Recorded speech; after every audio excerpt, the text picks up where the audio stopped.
उत्तर प्रदेश की राजनीति यानी दिल्ली की गद्दी का रास्ता। लेकिन आज यूपी की सियासत में एक बहुत बड़ा सवाल तैर रहा है। एक ऐसा सवाल जो 2027 के विधानसभा चुनाव की दिशा और दशा तय करेगा। क्या यूपी में दलित राजनीति का नया बॉस आ गया है? क्या 4 बार की मुख्यमंत्री रही मायावती का किला अब खतरे में है? या फिर नगीना से सांसद बने चंद्रशेखर आजाद यूपी के नए किंग मेकर बनने वाले हैं?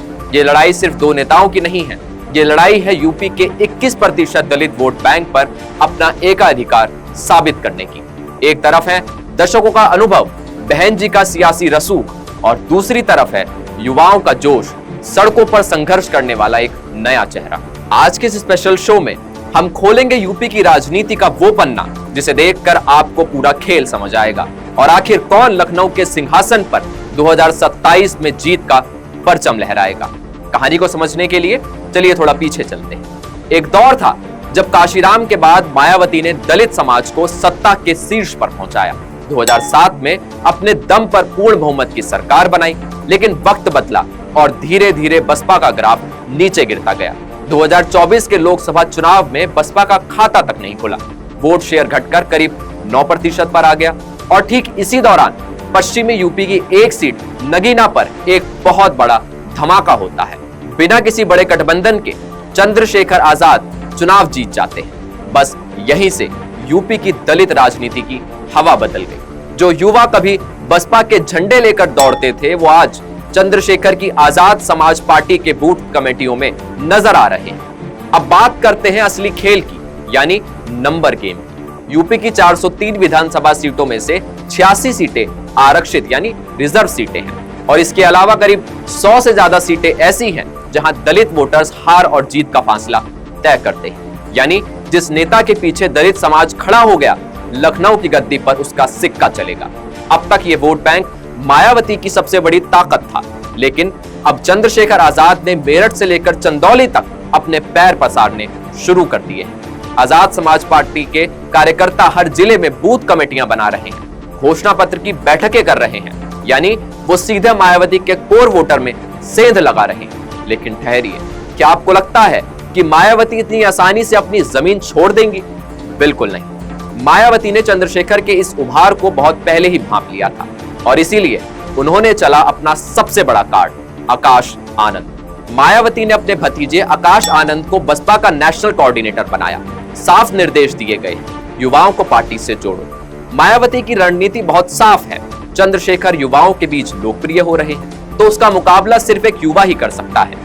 आकाश आनंद उत्तर प्रदेश के सभी 75 जिलों में ताबड़तोड़ रोड शो और रैलियां कर रहे हैं। वो कार्यकर्ताओं के साथ रात गुजार रहे हैं और उनका भरोसा जीत रहे हैं। मायावती का प्लान है 2007 का वो सोशल इंजीनियरिंग फॉर्मूला जिसमें दलित, पिछड़े और मुसलमान सब एक साथ आए थे।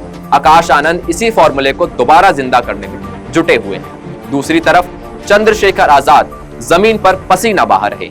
डॉक्टर मसूद अहमद जैसे पुराने और बड़े नेताओं का आजाद समाज पार्टी में शामिल होना यह दिखाता है कि चंद्रशेखर का कारवां बढ़ रहा है। चंद्रशेखर का अंदाज बिल्कुल अलग है। जहां मायावती अक्सर प्रेस कॉन्फ्रेंस और बयानों के जरिए राजनीति करती हैं, वहीं चंद्रशेखर तुरंत जमीन पर पहुंच जाते हैं। कहीं भी कोई घटना हो, वो धरने पर बैठ जाते हैं। यही वजह है कि दलित युवा चंद्रशेखर में काशीराम का पुराना अक्स देखने लगे हैं। लेकिन क्या चंद्रशेखर अकेले दम पर 2027 में कोई बड़ा चमत्कार कर पाएंगे?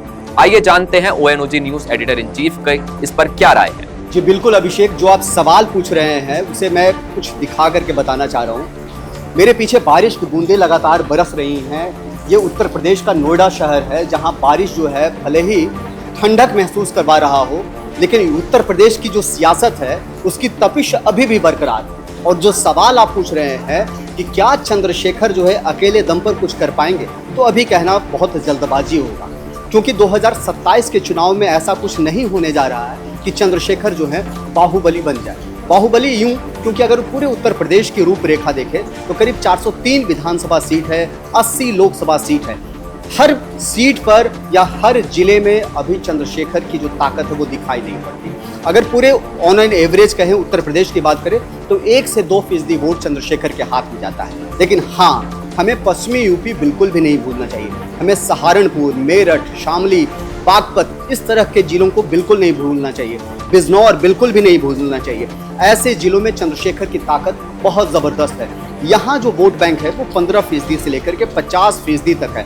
बिजनौर जिले में ही आता है नगीना लोकसभा सीट। मत भूलिए, करीब 5 लाख से ज्यादा वोट अकेले चंद्रशेखर जो है लेकर के आए थे और भारतीय जनता पार्टी और समाजवादी पार्टी के उम्मीदवार को बुरी तरीके से पछाड़ा था नगीना लोकसभा सीट पर। तो जो पश्चिमी यूपी है वहां चंद्रशेखर मौजूद हैं और वहां उनकी ताकत दिखाई पड़ती है। लिहाजा पश्चिमी यूपी में तो बड़ा खेल वो कर सकते हैं, इसमें कोई दो राय नहीं है।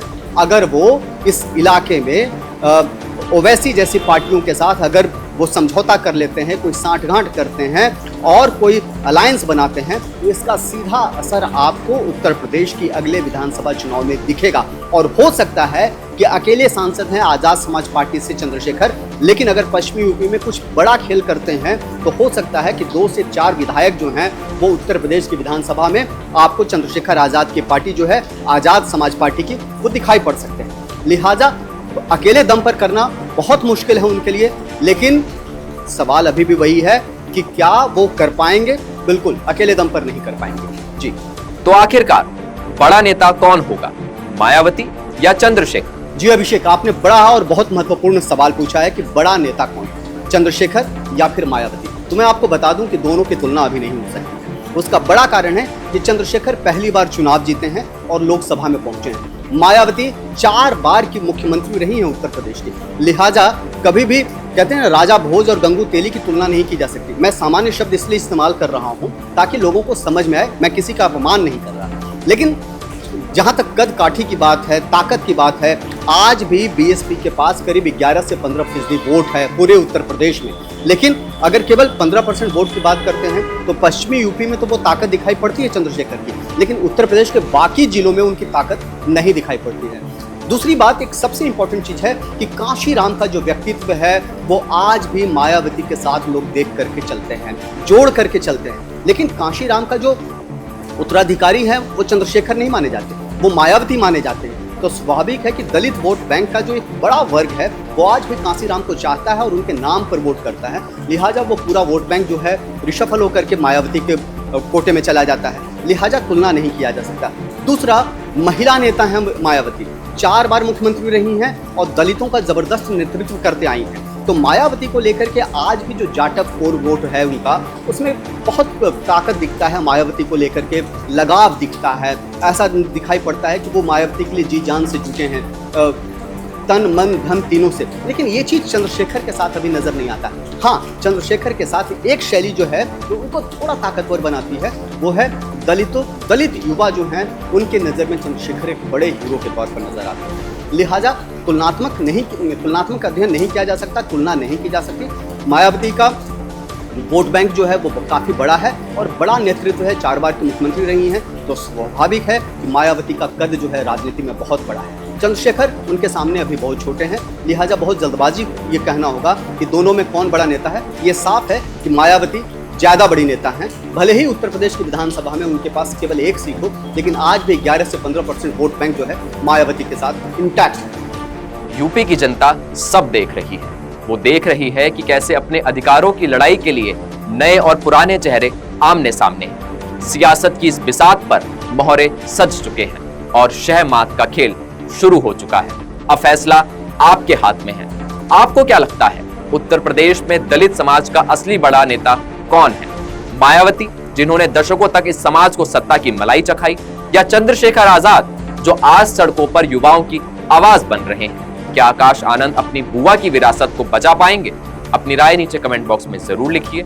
ये वीडियो अच्छा लगा हो तो इसे लाइक करें और हमारे चैनल को सब्सक्राइब करना ना भूलें। मिलते हैं अगले राजनीतिक विश्लेषण के साथ, तब तक के लिए देखते रहिए ONOG न्यूज। नमस्कार।